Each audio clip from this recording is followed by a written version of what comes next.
Hola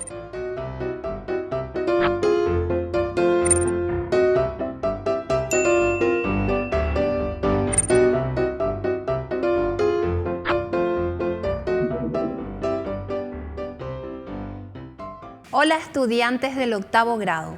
No importa el lugar para estudiar, aprenderemos desde donde estemos. Soy Rosa, tu profe de Lengua y Literatura Castellana. El día de hoy veremos lo que es el memorándum. Para ello, conoceremos su definición, los tipos de memorándum, la estructura y la redacción de memorándums.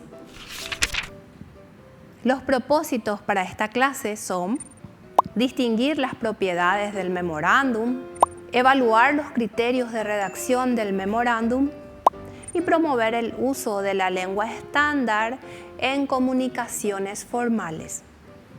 Ahora tenemos a nuestras compañeras del octavo grado. Hoy me gustaría visitar un lugar histórico. ¿Has oído hablar del Museo de las Memorias? Sí. Es un museo importante que recuerda una época oscura de nuestra historia. Y aquí tenemos la fachada del Museo de las Memorias.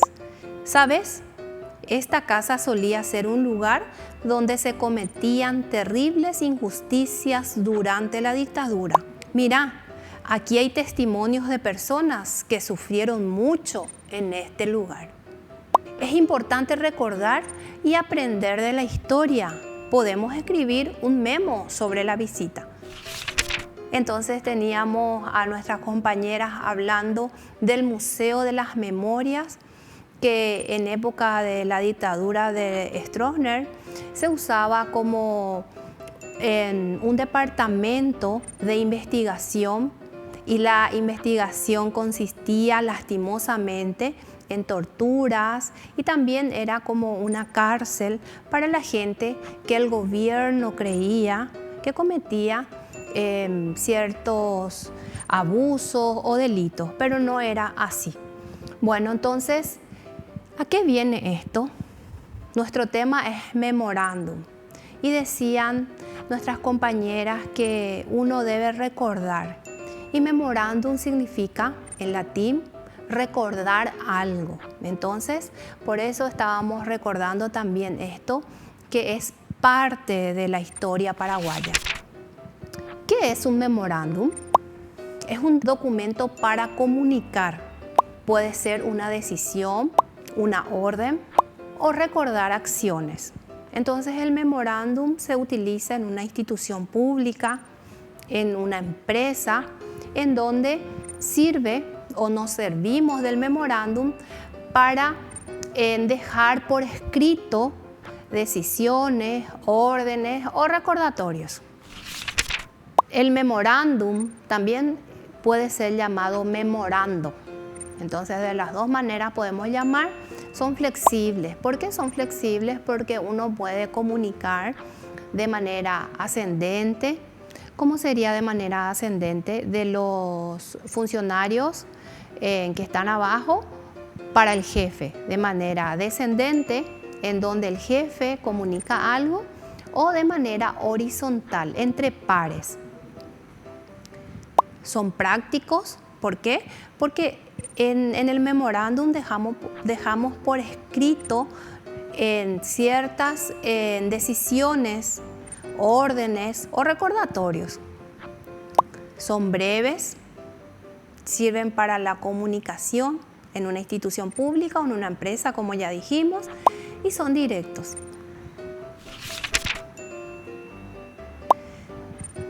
Documento más usado ¿en dónde? En la administración pública y en área de difusión exclusivamente de carácter interno. Entonces, un memorándum es solamente para esa empresa o esa institución.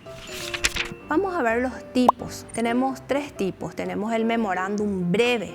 Tiene un fin específico.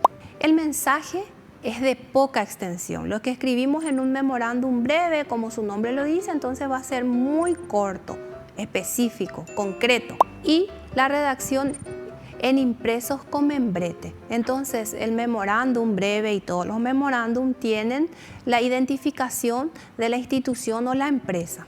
Luego tenemos el memorándum extenso. Mantiene las características del memorándum breve, o sea que tiene un membrete, una identificación, una estructura definida. Se le conoce como memo y se utiliza en medios más formales. Entonces, la única diferencia es que en el extenso nos vamos a explayar un poco más y va a haber más información. Y luego tenemos el memorándum múltiple. A ver, ¿qué es el memorándum múltiple? Se remite de forma simultánea a varios destinatarios. Supongamos que la directora de tu colegio emite un memorándum múltiple en donde los destinatarios sean todos los profesores de todas las áreas, o sean profesores y padres. Entonces ese sería un memorándum múltiple. Vamos a recordar los 3 tipos de memorándum. Está el breve, el extenso y el múltiple. Ahora veamos la estructura de un memo. Tiene que contener el nombre de a quién se dirige, el nombre del remitente, tenemos la fecha, el asunto, que es como un título, una breve reseña de qué va a tratar, y el escrito redactado brevemente, y al final la firma. Entonces esta es la estructura de un memorándum. Esté yo en el colegio, que va a cambiar solamente la identificación del membrete. En una empresa pública, en una empresa privada, siempre va a tener esta estructura. Destinatario o destinatarios. Van dirigidos a algunas personas en específico, jefes de áreas, gerentes o proveedores. Entonces, ¿a quién se le va a enviar el memo? Se refiere lo que es el destinatario. Luego tenemos que es importante indicar a quiénes está dirigido el mensaje para evitar cualquier tipo de confusión. El remitente. Ahí vamos a colocar la identificación completa de la persona que emite el memorándum. Volvamos a nuestro ejemplo de la directora del colegio. Entonces va a estar el nombre y el cargo. Fecha y lugar de emisión. Es muy importante asentar la fecha para poder ubicar el documento. El tiempo en que se escribió y la forma. Luego tenemos el cuerpo, que contiene el mensaje del memorándum. Y este cuerpo debe ser claro, breve y directo. ¿Por qué debe ser breve, claro y directo? Porque la intención es transmitir la información de la manera más rápida y efectiva. Entonces, si somos claros y directos, todos los destinatarios van a comprender el mensaje. El memorándum no tiene párrafo de cierre o tratamiento de despedida. Seguramente solés leer en las notas, solicitudes en donde dice me despido atentamente. Entonces en el memorándum se obvia esto. Pasemos ahora a la última parte, en donde el memorándum tiene que tener una firma o sello de validez. Este elemento sirve para concluir de manera formal el comunicado. Como es un documento de una empresa o una institución, entonces debe tener este elemento. A través de una firma o sello que identifique a la compañía. Veamos cómo debe ser la redacción de un memorándum. En primer lugar tenemos que es una comunicación interna de una empresa y debe ser clara, breve y también debe ser precisa. Entonces nosotros no podemos permitirnos dar muchas vueltas para la redacción. Tiene que ser específicamente lo que estamos ordenando, estamos solicitando o estamos aclarando. Debe emplearse para su elaboración un formato diseñado para la institución y debe ser funcional y práctico. Entonces, es más fácil cuando la empresa tiene un formato, entonces eso se va llenando. Es una ficha que se va llenando que tiene que tener todas las partes del memorándum. Incluye membrete que identifica la organización y unos espacios destinados a ser diligenciados por el emisor del memorando. Recuerden que les dije que se puede decir memorando o memorándum indistintamente. Para redactar un memorándum es necesario que el emisor se exprese de una manera simple y directa. Con este propósito es importante elegir palabras de uso común, entendibles por todos, escribir oraciones relativamente cortas y separadas, tener en cuenta el receptor del mensaje, a quién va dirigido, hablar sobre el papel tal como se habla en persona con el destinatario. El redactor de un memorándum no puede decir, ahora voy a usar palabras nuevas, súper difíciles, inusuales, no hace falta. Y se debe evitar, por lo tanto, expresarse en primera persona del singular. Por ejemplo, yo recomiendo, no, voy a poner se recomienda. Abusar del tiempo del destinatario. No puedo en un memorándum explayarme demasiado. No debo incluir información que no venga al caso. Presentar información que no pueda ser comprobada. Tampoco puedo mentir al redactar o inventar. Adornar el mensaje. Anteriormente se ponía, por ejemplo, mi muy apreciado y honorable. No hace falta adornar. Ir directo al punto, dar rodeos o emplear redundancias. Debemos escribir, si es necesario, varias veces hasta extraer lo más importante. Y eso más importante, solamente escribir. No dar todos los rodeos que se nos ocurra. Utilizar expresiones ambiguas. El memorándum debe ser específico, no puede tener doble interpretación. No se puede abusar de las expresiones negativas.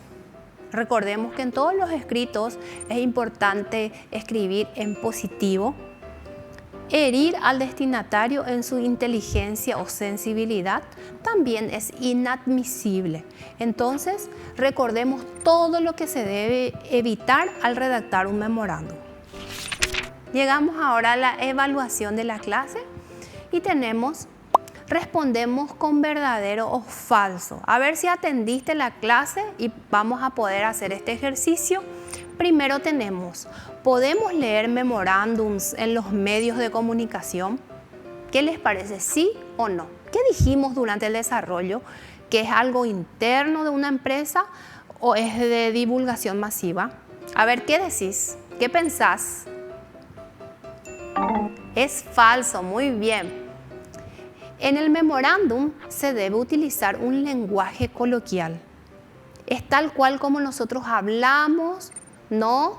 ¿Qué dijimos al principio? ¿Debe ser formal o no? A ver, ¿qué estás pensando? ¿Qué recordás? Te doy la respuesta. Y si dijiste falso, está bien. ¿Por qué? Porque al principio dijimos que debemos utilizar un lenguaje formal. El memorándum es una redacción breve. ¿Sí o no? ¿Qué te parece? ¿Falso o verdadero? Verdadero. El memorándum debe ser breve, preciso y conciso. ¿Cuáles son los elementos que faltan en este memo? Tenemos como ejemplo un memo en donde tenemos a quién va o a quiénes va, de quién, la fecha, el asunto y el desarrollo. A ver, ¿qué elemento falta? ¿Qué elemento está de más? ¿Qué les parece? Falta el membrete. Varias veces yo reiteré de que debe tener el membrete identificatorio de la institución. Faltan los cargos de Santiago Cáceres. ¿Qué es él? Es director de una escuela, es el gerente de una empresa y también falta firma y sello. Y habíamos dicho que no hace falta la despedida. Entonces esos son algunos errores que estamos encontrando en este memo. Vos, a partir de este ejemplo y de otros que investigues y de los ejemplos que te dé la profesora, entonces vas a ser capaz de redactar excelentemente un memorándum. Te invito a que lo hagas. En resumen, podemos decir cómo se aplica lo que aprendimos hoy. La redacción de textos administrativos debe tener una estructura y exige un lenguaje formal. Entonces vamos a tener estas recomendaciones en cuenta a la hora de redactar. Y para finalizar, volvemos a nuestra fachada del Museo de las Memorias para seguir recordando también este acontecimiento. Y dice, debemos apoyar a la organización ciudadana que recoja la memoria histórica de esta época. Estoy de acuerdo, todos debemos contribuir para que nunca se olvide y se haga justicia. Hay que anotarlo en el memo. Entonces, para no olvidar este tema también, te invito a que investigues acerca del Museo de las Memorias. Hasta aquí la clase de hoy. Recordá, no importa el lugar para estudiar, sos el protagonista de tu aprendizaje. Hasta la próxima.